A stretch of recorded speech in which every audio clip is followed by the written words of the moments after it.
Vincent Cross adjusted his platinum cufflinks as he surveyed the opulent ballroom from his position near the mahogany bar.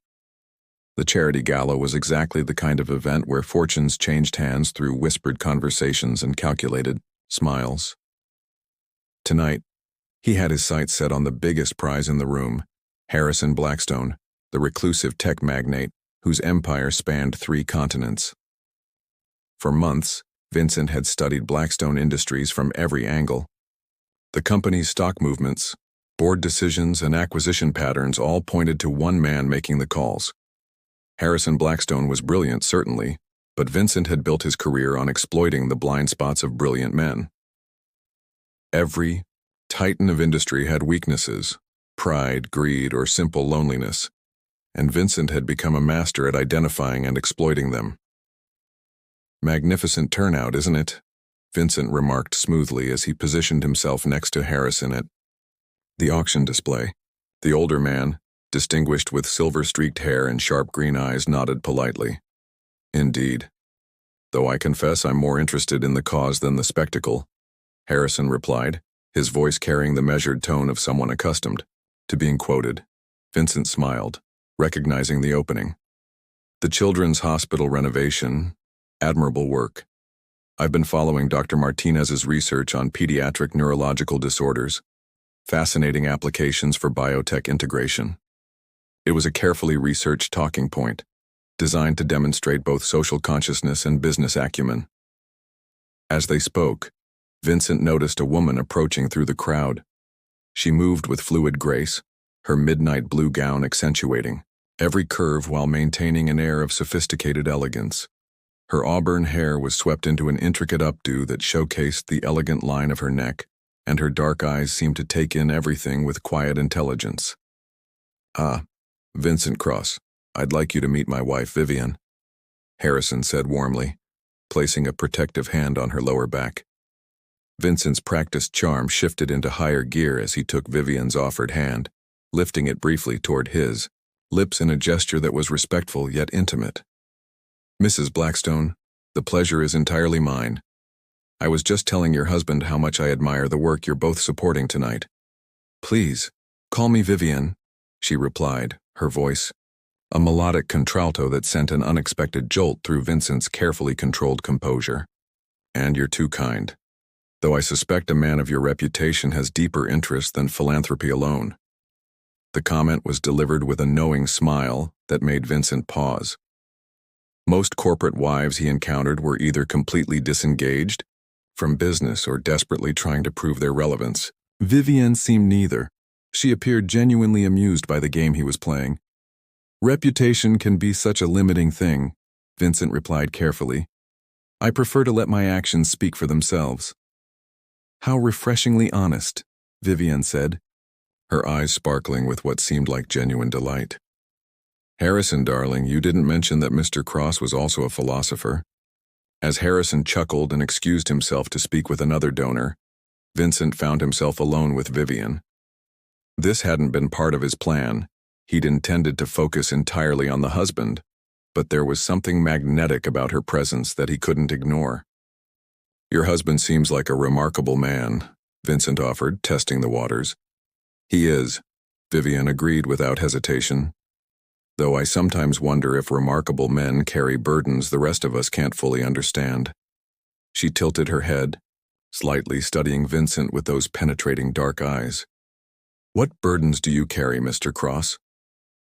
The question caught him off guard. In his world of corporate maneuvering and strategic deception, people rarely asked such direct personal questions. There was something about Vivian's attention that felt different, more focused, more intentional than mere social politeness. "Perhaps we could discuss that over coffee sometime," Vincent heard himself saying, surprised by his own boldness. Vivian's smile widened, transforming her face from merely beautiful to absolutely captivating. "I'd like that very much." As she rejoined her husband across the room, Vincent watched her go with a mixture of anticipation and confusion. He'd come here to begin his manipulation of Harrison Blackstone, but something about the man's wife had shifted his carefully laid plans. What Vincent didn't notice was the way Vivian glanced back at him over her shoulder, her expression momentarily shifting from charming socialite to something far more calculating before settling back into perfect, demure elegance. Tease, game had begun, but the rules were already changing in ways Vincent couldn't yet comprehend. 3 weeks after the gala, Vincent had successfully positioned himself as Harrison's most trusted business advisor. Their partnership had begun with a modest joint venture, a sustainable energy project that played to Harrison's environmental interests while offering Vincent access to Blackstone's extensive network of contacts and resources. The Jakarta expansion could triple our market presence in Southeast Asia, Vincent explained, spreading detailed projections across Harrison's mahogany desk. The older man's office occupied the entire top floor of the Blackstone Tower, its floor-to-ceiling, windows offering a commanding view of the city skyline. Harrison nodded thoughtfully, his fingers steepled as he considered the proposal.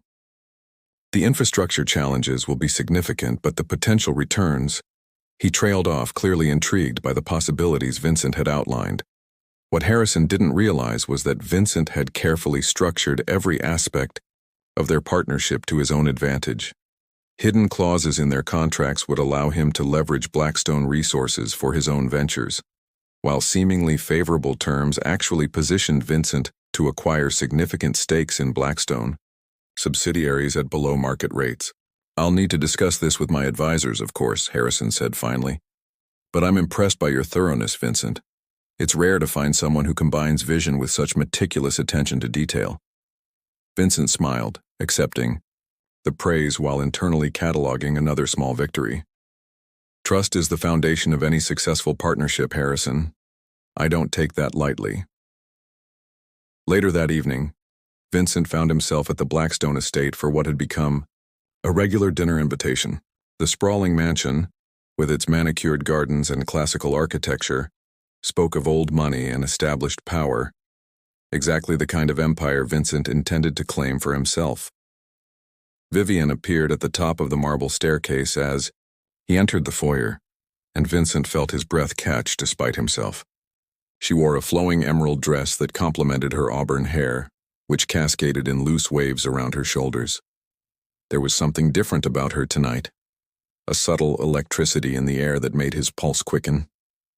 "Vincent," she said warmly, descending the stairs with fluid grace.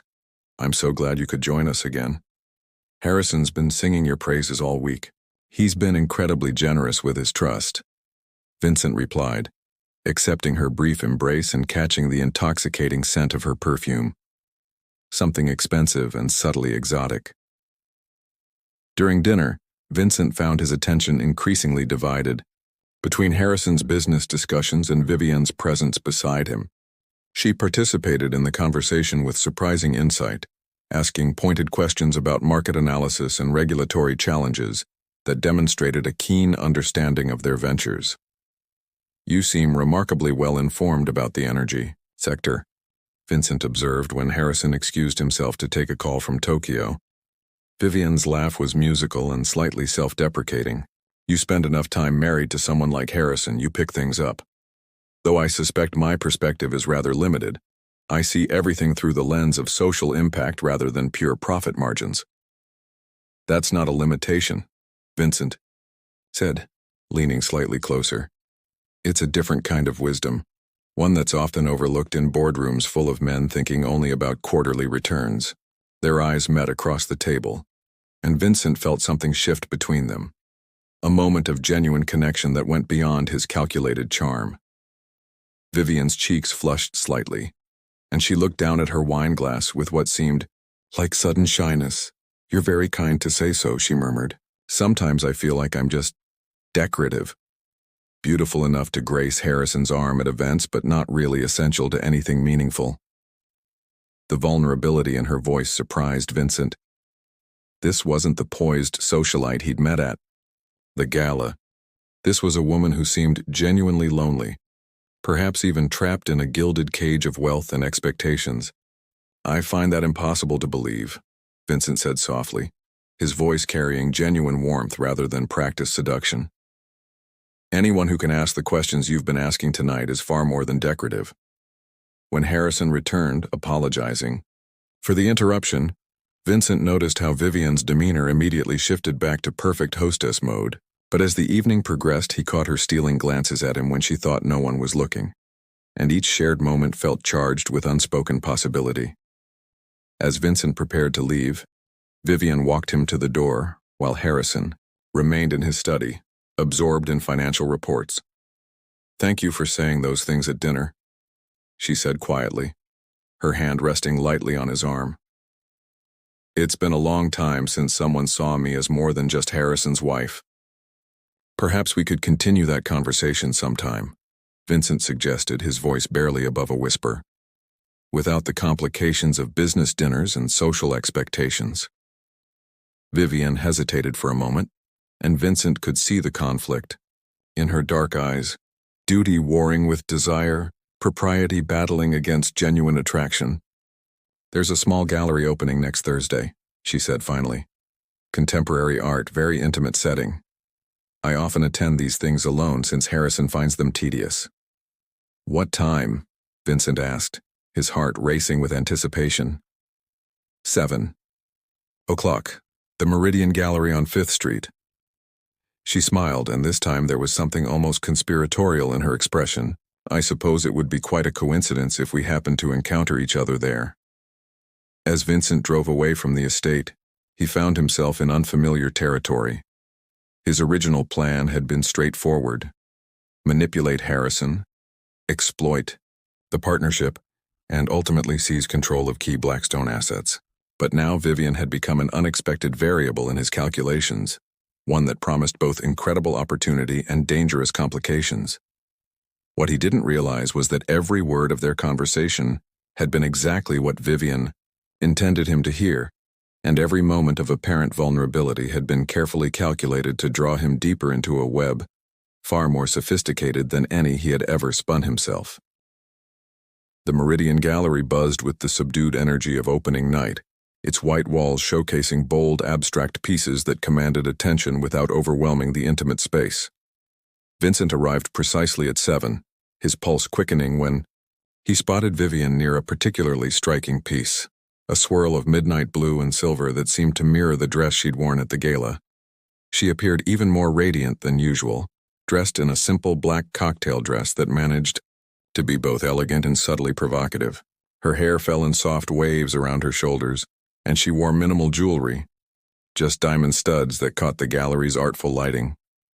"What a delightful coincidence," Vincent said, approaching with 2 glasses of champagne from the reception table.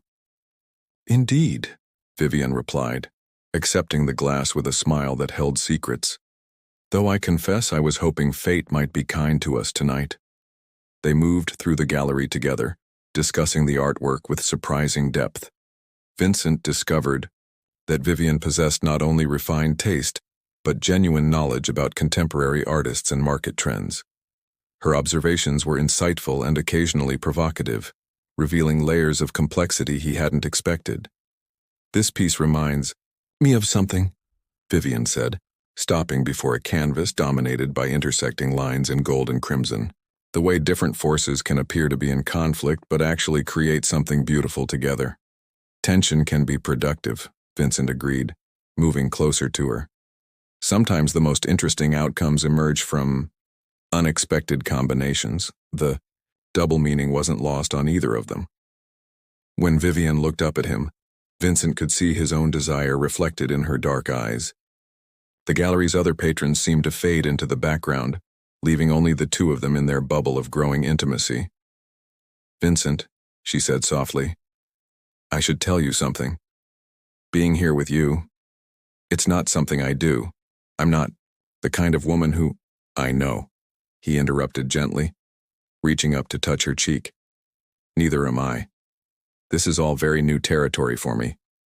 It wasn't entirely true. Vincent had used seduction as a business tool before, but something about Vivian made those previous encounters seem mechanical and hollow. This felt different, more genuine, more dangerous. "Perhaps we could go somewhere more private," Vivian suggested, her voice barely audible above the gallery's ambient noise. "There's a hotel nearby, the Regency. Very discreet. The Regency Hotel was indeed discreet, its understated luxury catering to those who valued privacy above ostentation. Vincent secured a suite on the 20th floor, while Vivienne waited in the marble-appointed lobby, her elegant composure masking what he assumed was nervous anticipation. Once alone in the suite, the last pretense of coincidental encounter fell away. Vincent poured wine from the room's premium selection, while Vivienne moved to the floor-to-ceiling windows, gazing out at the city lights below. "Are you having second thoughts?" Vincent asked, joining her at the window. "Only about 1,000, Vivienne admitted with a rueful laugh.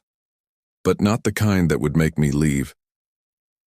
When she turned to face him, Vincent saw vulnerability mixed with determination in her expression.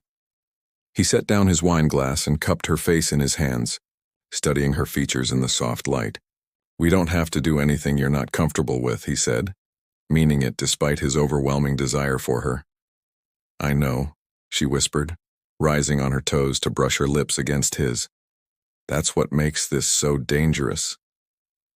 Their first kiss was tentative, exploratory, but it quickly deepened as months of suppressed attraction finally found expression. Vincent's hands tangled in her hair while Vivienne's fingers worked at the buttons of his shirt with surprising urgency. "God, you're beautiful," Vincent murmured against her neck, breathing in the intoxicating scent of her perfume. "So are you," Vivienne replied, her voice husky with desire. "I've been watching you for weeks wanting this, hating myself for wanting it." They moved together toward the bedroom, pausing frequently for kisses that grew more passionate with each step. When Vivienne's dress pooled at her feet, Vincent found himself genuinely breathless, not just from physical desire, but from something deeper and more unsettling. Their lovemaking was intense and surprisingly tender, with Vivienne proving to be both passionate and unexpectedly bold. Afterward, as they lay entwined in the suite's luxurious bedding, Vincent found himself sharing thoughts and feelings he typically kept locked away. "Harrison doesn't know how lucky he is," Vincent said, trailing his fingers along Vivienne's bare shoulder. Vivienne's expression grew distant. "Harrison is a good man. He doesn't deserve this betrayal." "Then why?" Vincent asked, genuinely curious. "Because sometimes you meet someone who makes you remember who you used to be," Vivienne replied, turning to face him. "Before the expectations, before the role you're supposed to play. You make me feel alive again, Vincent." As they talked through the night, Vivienne revealed carefully chosen details about her marriage, how she'd met Harrison at a charity function years ago, how their relationship had evolved from mutual respect to comfortable partnership rather than passionate love. She painted herself as a woman trapped by circumstances, grateful for her privileged life but yearning for genuine connection. "I never expected to fall in love with a married woman," Vincent admitted as dawn light began to filter through the windows. "Love?" Vivienne's voice held surprise and something else, satisfaction perhaps, though it passed so quickly Vincent couldn't be sure. "Yes," he said, surprising himself with the admission. "This wasn't supposed to happen, but I can't deny it anymore." Vivienne kissed him softly, her lips tasting of wine and promises. "Then we'll have to be very, very careful, because I can't imagine giving this up now that I've found it." Over the following weeks, they met regularly at the Regency, their affair becoming an intoxicating blend of passion and emotional intimacy. Vivienne shared more personal details: her childhood as the daughter of a struggling artist, her mother's death when she was 16, her previous career as a museum curator before marrying Harrison. Each revelation made Vincent feel more connected to her, more protective of what they had together. He found himself making business decisions based partly on how they might affect Vivienne's comfort and security, a consideration that would have seemed absurd just months earlier. What Vincent didn't realize was that every confession, every moment of vulnerability, every passionate encounter was being carefully orchestrated by a mind far more calculating than his own. Vivienne was indeed gathering intelligence, but not in the way he imagined. She was studying him, his weaknesses, his blind spots, his growing emotional investment in their relationship. And with each meeting, she was positioning herself to make A move that would reshape everything he thought he knew about power, control, and the true nature of the game they were playing. Vincent's confidence reached its peak on a crisp October morning as he reviewed the final documents in his office. 6 months of careful maneuvering had positioned him perfectly to execute what he privately called the Blackstone Gambit, a complex series of financial moves that would give him controlling interest in 3 of Harrison's most valuable subsidiaries, while simultaneously exposing certain questionable practices in Blackstone's overseas operations. "Everything's in place, sir," his assistant Marcus confirmed, placing a stack of legal documents on the mahogany desk. "The hostile takeover papers are ready for filing, and our contacts at the SEC have received the anonymous tip about the Jakarta project irregularities." Vincent smiled, adjusting his silk tie with satisfaction. The Jakarta project, his own brainchild, contained carefully planted evidence of regulatory violations that would implicate Harrison, while leaving Vincent's involvement undetectable. It was perhaps his most elegant manipulation yet. "Excellent. File everything at precisely 9 a.m. By noon, Harrison Blackstone will realize that his trusted partner has been his greatest enemy all along." What Vincent didn't know was that at that very moment, similar documents were being prepared in a downtown law office, documents that would turn his victory into catastrophic defeat. The first sign that something was wrong came at 9:30 a.m., when Vincent's lawyer called with confusion in his voice. "Vincent, we have a problem. The takeover attempt has been blocked by something called the Meridian Defense Protocol. I've never seen anything like it. It's as if they were expecting this exact move."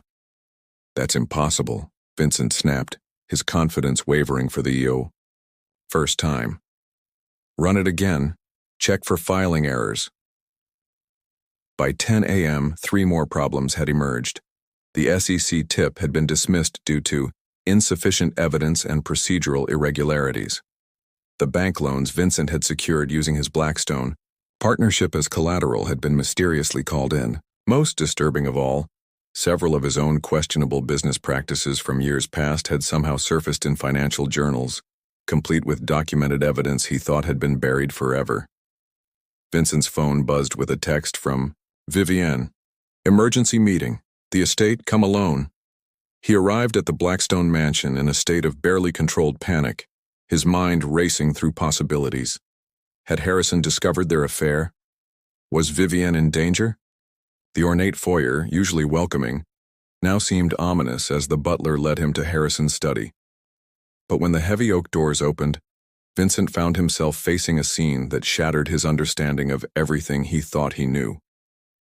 Harrison sat in his leather chair, but his posture was different. Relaxed, almost amused, rather than the controlled tension Vincent expected from a man under attack.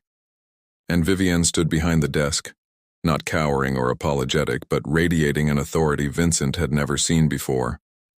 "Please sit down, Vincent," Vivienne said, her voice carrying a command that made him obey before he consciously decided to move. "I don't understand," Vincent began, but Vivienne raised her hand for silence. "Of course you don't, that was rather the point."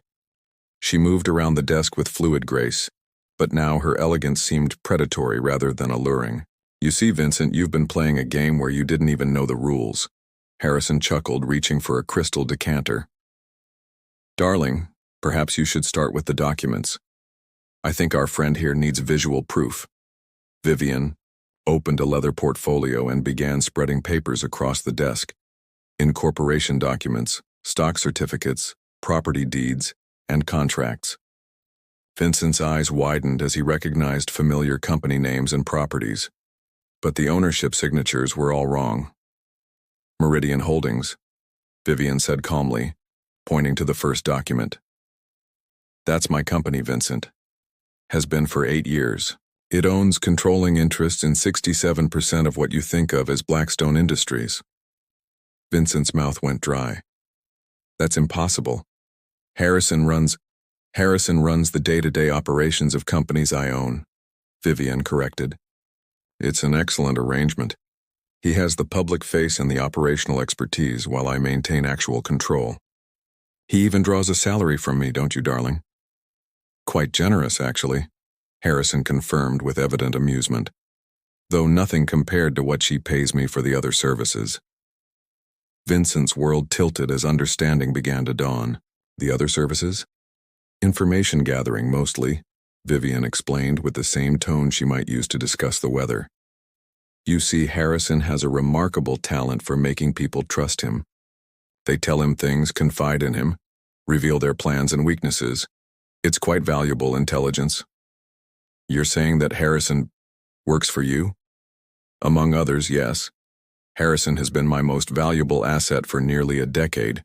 We met when I was investigating some irregularities in his company, irregularities that could have destroyed him. Instead, I offered him a partnership. He would become the public face of my expanding empire, and in return I would ensure his reputation remained pristine while he enjoyed all the benefits of apparent success. Vincent felt physically ill. And your marriage? Harrison and Vivian exchanged a look that was part business partnership, part genuine affection. Our marriage is real, Vincent, Vivian said softly. Just not exclusive. Harrison understands that my needs are complex, and I appreciate his willingness to help me satisfy them. You mean you used me? Vincent whispered, the full scope of his manipulation finally becoming clear. I mean, I neutralized a threat while gaining valuable assets in the process, Vivian corrected. You see, we identified you as a potential problem 6 months ago. Your reputation for corporate seduction preceded you, so we decided to turn your own methods against you. She moved closer, her presence now feeling dangerous rather than intoxicating. Every conversation we had, every intimate moment we shared, every secret you revealed, it was all intelligence gathering. You told me about your backup plans, your hidden assets, your methods for covering your tracks. You even confided your genuine feelings, which made it so much easier to manipulate your decision-making process. Vincent's hands shook as the implications sank in. The affair, none of it was real. For the first time, something like genuine emotion flickered across Vivian's features. The passion was real, Vincent, I won't deny that. You're an attractive man, and seducing you wasn't entirely unpleasant. But everything else, the vulnerability, the unhappy marriage story, the desperate need for connection, that was performance. A remarkably convincing performance, Harrison added. I was impressed by how completely you bought into the narrative. Even when you thought you were manipulating me, you were actually just following the script she'd written for you. Vincent stood shakily, his legs barely supporting him. What happens now? Vivian smiled, but it was the cold expression of a predator who had cornered her prey. Now you face the consequences of trying to destroy my empire. The financial irregularities that surfaced today are just the beginning. I have enough evidence to pursue both criminal charges and civil liability that would leave you utterly ruined. However, she continued, settling into the chair behind the desk like a queen claiming her throne, I'm not entirely without mercy. You have skills that could be useful to me, and I always prefer reformation to destruction when possible. What are you? Proposing complete surrender. You'll transfer all your assets to Meridian Holdings, accept a position within my organization at a salary I determine, and most importantly, you'll never again attempt to manipulate or deceive anyone under my protection. In return, you'll avoid prison and maintain enough comfort to live reasonably well. Though never again as a player in the game you thought you'd mastered. Vincent stared at the woman he'd thought he was seducing, now revealed as the true architect of his downfall. And if I refuse? Vivian's smile widened, and for the first time, Vincent saw the steel core that had built an empire while remaining invisible to men like him. Then you'll discover what happens to people who mistake my mercy for weakness. Trust me, Vincent, you really don't want to find out what I'm capable of when someone threatens what's mine. As Vincent looked into her dark eyes, now completely void of the warmth and vulnerability he thought he'd found there, he realized that he'd been a pawn from the very beginning. The master manipulator had been masterfully manipulated, and the game he'd thought he was winning had ended before it ever truly began. I need time to think, he said weakly. Of course, Vivian replied graciously. Take the evening. But Vincent, don't mistake my patience for weakness. This offer expires at midnight and it won't be repeated. As Vincent left the estate, his mind reeling with the magnitude of his miscalculation, he couldn't help but feel a strange mixture of defeat and admiration. He'd been outplayed by a master, and despite his ruin, part of him couldn't help but respect the brilliance of her strategy. Behind him, in the study, Vivian watched his retreat through the window, while Harrison poured himself a celebratory scotch. "Do you think he'll accept?" Harrison asked. "Oh, he'll accept," Vivian replied confidently. "Men like Vincent are survivors above all else. He'll realize that serving me is far preferable to the alternatives I could arrange. And if he doesn't?" Vincent returned to the Blackstone estate the following evening, his decision made not by courage but by the cold mathematics of survival. His lawyers had spent the day confirming what he already knew. Vivian held all the cards, and refusal would mean complete annihilation rather than mere surrender. The same butler led him to the study, but this time the room felt different. Where before it had been Harrison's domain, Vincent now saw it clearly as Vivian's throne room, with every piece of furniture, every book, every ornament placed exactly where she wanted it. Vivian waited alone, dressed in a sleek charcoal business suit that emphasized her authority while maintaining her devastating elegance. She looked up from a stack of documents as he entered, her expression professionally neutral. "Vincent, please sit down." She gestured to the chair across from her desk, the same chair where Harrison had unknowingly been playing his assigned role just 24 hours earlier. "I accept your terms," Vincent said without preamble, his voice hollow with defeat. "I thought you might." Vivian's smile held neither triumph nor gloating, just the quiet satisfaction of a chess master who had seen the endgame 20 moves in advance. "But before we finalize anything, I think you deserve to understand exactly who you were really dealing with." She reached into her desk drawer and withdrew a thick file, placing it in front of him. The tab read, "Vincent Cross, Complete Profile." "Open it," she instructed. Vincent's hands trembled slightly as he opened the file. The first document was a detailed psychological profile that analyzed his behavioral patterns, emotional triggers, and strategic weaknesses with surgical precision. The second was a comprehensive financial history going back 15 years, including transactions he'd thought were untraceable. The third was a timeline of his romantic relationships, complete with photographs and personality assessments of his former lovers. "You researched me for 6 months before we even met," he said, his voice barely a whisper. "Actually 2 years," Vivian corrected. "You first appeared on my radar when you attempted to acquire Meridian's subsidiary in Singapore. That little maneuver cost me $14 million and the trust of several important partners. I don't forget debts like that." She stood and moved to the window, her silhouette commanding against the evening skyline. "Do you want to know the real story, Vincent? Not the performance I gave you, but the truth?" Vincent nodded, though he wasn't sure he could handle any more revelations. "I was born Vivian Chen, daughter of a factory worker in Chicago. No trust fund, no privileged upbringing, no artistic mother who died tragically young." Her voice carried a slight edge of amusement at his gullibility. "I put myself through Harvard Business School working 3 jobs, graduated summa cum laude, and spent 5 years at Goldman Sachs learning how the real money moves through this world." She turned back to face him, her dark eyes reflecting years of struggle and triumph he'd never imagined. "By the time I was 30, I'd identified a fundamental flaw in how most business empires operate. They're built around male egos that can't conceive of real power operating from the shadows. So I developed a different approach." "The invisible empire," Vincent said, understanding finally dawning. "Exactly. I create front companies, identify capable men who can serve as public faces, and build networks that appear to be traditional patriarchal power structures while actually serving my interests.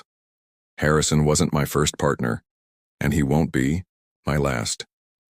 Vincent thought of all the powerful men he'd encountered in his career, wondering how many were actually working for women like Vivienne. How many others? Let's just say that several Fortune 500 CEOs draw their real salaries from Meridian Holdings or its sister companies. The beauty of the system is that it's self-reinforcing. Men like you automatically assume that other men hold the real power, so you never look for the women actually pulling the strings. She returned to her desk, pulling out another document. This is your new employment contract, Vincent. You'll be heading up our European expansion based in London. The salary is quite generous, more than you were making independently, actually, and the work is challenging and meaningful. Vincent scanned the contract, finding the terms surprisingly fair despite his complete lack of negotiating position. Why are you being so generous? You could destroy me completely. Because destroyed enemies are wasteful, Vincent. Reformed enemies become some of my most valuable assets. They understand the cost of opposing me, which makes them incredibly motivated to serve my interests instead. And Harrison? Is he? Harrison came to me in a very similar situation to yours, actually.